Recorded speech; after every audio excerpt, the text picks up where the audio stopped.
নমস্কার, আপনারা দেখছেন বঙ্গবার্তা, সবার কাছে সবার কথা। মালদায় তৃণমূল নেতা খুনের শাসক দলের নেতা নরেন্দ্রনাথ তিওয়ারি স্বপন শর্মাকে 2 দিনের পুলিশি হেফাজতে নির্দেশ। 5 দিনের মধ্যে ধরা পড়ল নরেন্দ্রনাথ। তবে তার পাল্টা দাবি, পিছনে রয়েছে রাজনৈতিক ষড়যন্ত্র। আমার সন্দেহ অনেককেই হচ্ছে, সেটা পুলিশ আমার মনে হয় সঠিক বার করতে পারবে, বা তারা হয়তো সঠিক যে অপরাধী যারা তাদেরকে পুলিশই খুঁজে বের করবে।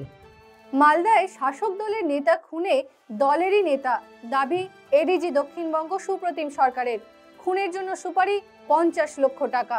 স্বপন শর্মা একটু কুখ্যাত দুষ্কৃতী, তার বিরুদ্ধে অতীতে এলাকায় বোমাবাজি, খুন, দাঙ্গা হাঙ্গামার একাধিক অজস্র অভিযোগ আছে, পুরনো মামলা আছে। ইনি এবং নরেন্দ্রনাথ তিওয়ারি মিলে দুজনে এই ঘটনার মূল চক্রে ছিলেন। 50 লক্ষ টাকার বিনিময়ে সুপারি কিলিং এর একটা বরাত দেওয়া হয়েছে।